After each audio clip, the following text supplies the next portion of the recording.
Hello everyone, मैं doctor Meena बाया आज आपको ड्राइंग एंड पेंटिंग के सेकेंड ईयर का जो आपका फर्स्ट पेपर होता है स्टडी फ्रॉम लाइफ, उसमें आपको ये जो सामने आप देख रहे हैं आपके इसमें रैपिड स्केच भी आता है और लाइफ स्टडी पूरा आपको लाइफ का भी स्टडी करना होता है। सामने मॉडल को बिठाते हैं और फिर उसको आपको ड्रेपरी के साथ में उसका डिटेल से बनाना होता है पूरा पिक्चर आप यहाँ से टॉप टू बॉटम। तो आप देखिए कि इस जो ये आकृति आपके सामने है, वैसे क्लास में तो आपके सामने लाइव मॉडल को हम बिठाते हैं, लेकिन अभी हमारी जो स्थितियां हैं उसमें मैं आपको इस तरह से बता रही हूँ। प्रैक्टिस के लिए आप घर पे भी इस तरह से कर सकते हैं। ये इसका जो आकार है वो लंबाई में ज़्यादा है ना? और तो हम हमारी जो ये शीट है प्रोटेक्टेड स्पेस, अब इसको अपन अंदाज से ऐसा मान लें कि 2 भागों में विभाजित है। तो ये हमारा वर्टिकल हो गया। यदि हम आड़ा बनाते तो हॉरिजॉन्टल में बनता, तो क्या होता कि साइड में दोनों तरफ जगह ज़्यादा छूट जाती, तो उससे जगह भी वेस्ट होती और प्लस जो हमारा ये आकार है वो भी सुंदर नहीं लगता। तो अब हम देखिए इसको शुरू करते हैं कि आप मान लीजिए ऊपर इतना जगह छोड़ दीजिए और नीचे में इतनी जगह छोड़ दीजिए। अब आपके पास में ये स्पेस आता है, इस स्पेस में आपको ये आकार बनाना है।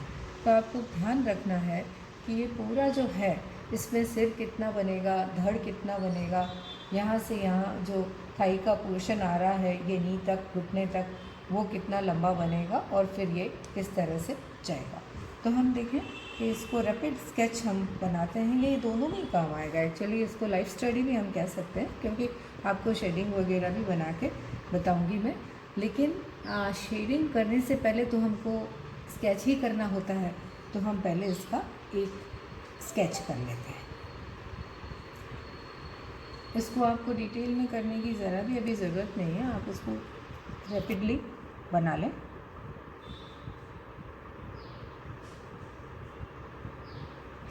देखिए इसका नेक का पोर्शन आ रहा है, यहाँ पे ये इसका जो ड्रेस है, फिर यहाँ से ये देखिए यहाँ से इतना ऐसे जाता है, तो हमारे यहाँ पर यहाँ से ये इसका हाथ जो बाजू का हिस्सा है वो आ गया,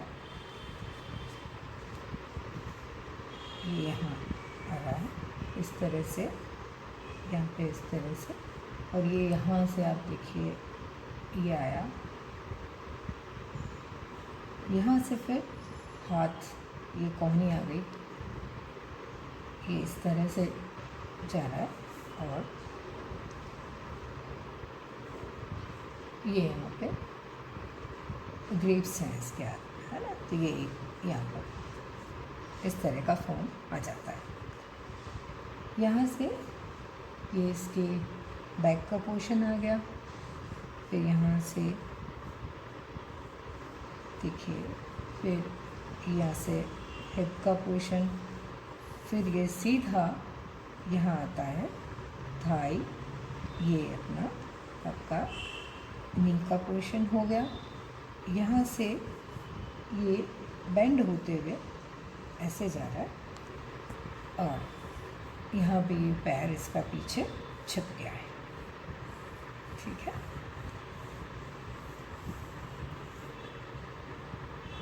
यहाँ से दूसरा जो पैर है इसका थाई वाला पोर्शन आ रहा है। ये जो हाथ है ये देखिए यहाँ थोड़ा सा नीचे आ गया, तो हम इसको थोड़ा इस तरह से कर लेते हैं ये, और ये देखिए, है ना। ये रैपिडली हमने एक बार ऐसे बना दिया इसमें। अब इसको बाद में शेडिंग देके आप इस तरह से कर सकते हैं, पर एक बार ये आपका ये और यहाँ पर इस तरह से, और यहाँ से ये अंदर जा रहा है, और ये जो है इसका बेस है जिसके ऊपर ये बना हुआ है।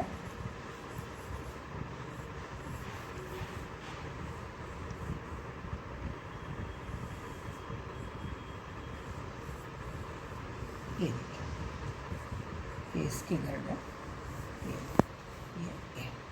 ये एक बार आपने इसका पकड़ लिया।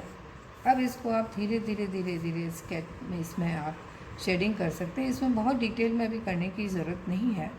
एक बार आप अच्छे से ड्राइंग करना ध्यान में रख लेंगे, ड्राइंग करना आपको आ जाएगा, उसके बाद आप डिटेल ये कर लेंगे। पर पहले सबसे पहले आप ड्राइंग परफेक्ट करना थोड़ा सीख लें तो ठीक रहेगा। और आप बिल्कुल घबराइए मत, यदि कोई चीज़ ठीक नहीं होती है तो पेपर भी आप ही का है और इरेज़र भी है आपके पास। कोशिश करें कि ये जो लाइंस आपकी जो गलत होती है उसको आप पहले कभी ना मिटाएं। जब आपका कंप्लीट हो जाए, यानी कि आप सेटिस्फाइड है कि हाँ ये लाइन मेरी अब सही हो गई है, तो बाकी की लाइंस को आप इरेज कर सकते हैं। उसका रीज़न ये है कि मैं कई बार बताती हूँ कि उसका रीज़न ये है कि आप यदि गलत जो आपकी एक बार हो गई और आपने वो लाइन उसी वक्त वहाँ से आपने इरेज कर दी, मिटा दी, तो आप फिर वहीं खींचेंगे और आपको समझ नहीं आएगा कि गलत हमारा कहाँ हो रहा है। ये तो आपको अभ्यास से ही चीज़ आने वाली है। यहाँ से इसको ये अलग कर देते हैं। अभी आपको बिल्कुल भी इस तरह सोचने की ज़रूरत नहीं है कि ये कैसा लग रहा है क्या। इसका एक बार आपको ये पकड़ने आना चाहिए, आपको जो रिदम है ये पकड़ लें आप, उसके बाद जो है ये सारी चीज़ें आपकी हो जाएंगी अपने आप।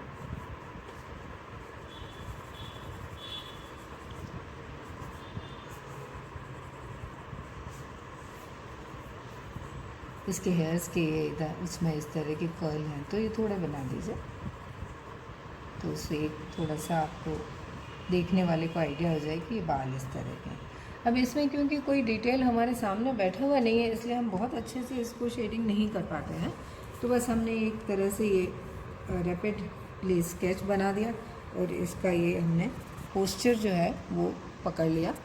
और अब हम ये देखते हैं कि आगे इसको, ये तो हमने देख लिया, पर मैं आपको ये एक चीज़ और बताना चाहती हूँ कि जब भी हम कोई स्केच करते हैं, कुछ भी करते हैं, तो वो उसका ज्योमेट्रिकल भी एक शेप होता है। हमारे शरीर के अंदर जो हड्डियों का ढांचा है, या इसको हम यूँ कहते हैं आर्ट की भाषा में आर्मेचर पहले हम बनाने, मतलब जैसे मूर्ति शिल्प की जो कोई बात करता है स्कल्पचर की, तो उसमें पहले आर्मेचर बनाया जाता है, यानी उसका ढांचा तैयार किया जाता है, उसके ऊपर फिर पूरा शेप दिया जाता है।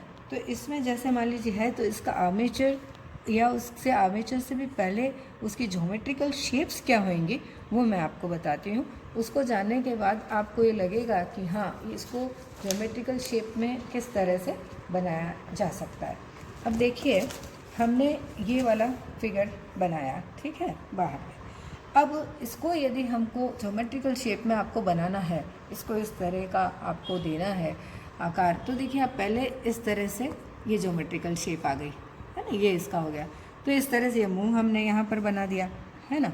फिर ये इसके धड़ का हिस्सा आ गया, धड़ का हिस्सा यहाँ देखिए ये इस तरह से आ गया। अब ये नीचे जो है हिप्स का हिस्सा, तो ये इस तरह से एक चौकोर देखिए आप यहाँ ये फिट हो जाता है ना। फिर उसके बाद में ये बाहर की जितने भी रिदम्स है, लाइन है, ये सारी ज्योमेट्री, ये नी का पोर्शन है।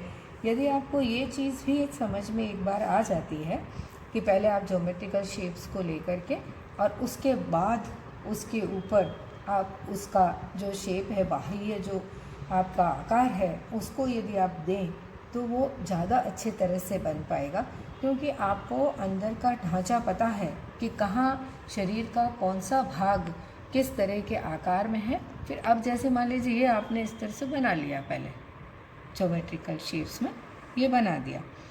इसके ऊपर यदि आपको ये शेप देना है तो आपको प्रॉब्लम नहीं आती है, क्योंकि आपने एक बार उसका रिदम तो पकड़ लिया और ये ज्योमेट्रिकल शेप्स भी बना दिया। अब सिर्फ आपको काम क्या करना है, केवल ऊपर भराई का काम करना है और उसको शेप परफेक्ट देना है। अंदर का आर्मेचर आपका बिल्कुल परफेक्ट है। तो आप जब भी कोई चित्र बनाएं तो मन में और दिमाग में ये ज़रूर रखें कि यदि ये है तो इसका यहाँ मान लीजिए मैं आपको इस तरह से करके बताती हूँ। ये आपकी गर्दन आ गई, अब इनके थोड़ा सा इस तरह से बैठा है, तो मान लीजिए ये हमने एक यहाँ पर बना दिया। फिर उसके बाद इसको आप इस तरह से बना सकते हैं ये, और फिर उसके बाद ये आप देखिए इस तरह से। अब उसको आप फिट कर लीजिए तो ये सारी चीज़ आपकी इस तरह से बन जाती है। ये देखिए, तो इसको आपको ये करना पड़ेगा।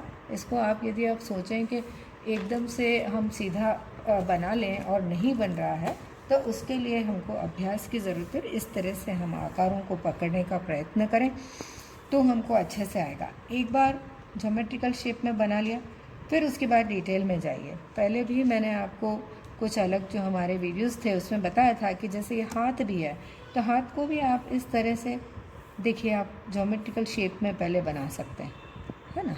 ये यहाँ से ऐसे आया, फिर यहाँ से ये, फिर यहाँ से ये आपको यदि ऐसा बनाना आ जाता है, फिर उसमें आपको उंगलियाँ और यही तो फिट करनी है ना, फिर उसको शेप देना है, वो सब बात की बात है। लेकिन पहले आपको अंदर का ढांचा एक बार समझ में आना चाहिए। तो मुझे लगता है कि ये जो अब की बार मैंने आपको बताया है, इसको ज्योमेट्रिकल शेप के आधार पे फिर बाद में उसको डेवलप करना, ये आपको निश्चित रूप से जो आपकी सेकेंड ईयर का जो पेपर है ये स्टडी फ्रॉम लाइफ, इसमें बहुत आपको हेल्प करेगा। और इवन आप रैपिड स्केच भी बनाएंगे तो उसमें भी आपके यदि जहन में एक शेप है तो आप जल्दी से उसकी रिदम पकड़ लेंगे। जैसे मान लीजिए कोई ऐसे बैठा है, ये लीजिए आप ये बैठा हुआ बना दिया, ये चेहरा है, ये हाथ आ गया, ये आपको ये चीज़ समझ। फिर इसको आप यदि इतना आ जाता है तो फिर आप उसको डिटेल में जा सकते हैं कि यहाँ मेरा हाथ ऐसे आएगा, फिर यहाँ पर ऐसे ऐसे बनेगा, यहाँ पे मेरे ये जो पैर आएंगे, फिर उसके ऊपर कपड़ा पहना हुआ, ये सब बाद वाली बातें। पर एक बार आपको ये रिदम पकड़ने आना चाहिए जैसे यहाँ पर बताया, और उसके बाद आप उसको डिटेल में जा सकते हैं। तो आप इस तरह से आप अभ्यास करिए और मुझे उसकी सूचना भी देते रहिए और बराबर इसका अभ्यास करिए। बिल्कुल आपको परेशान होने की ज़रूरत नहीं है। जो भी हमारा समय चल रहा है उसके अंदर आपको ये इस तरह से तो करना ही है। अब हम आगे की बात आगे वाले वीडियो में करेंगे। धन्यवाद।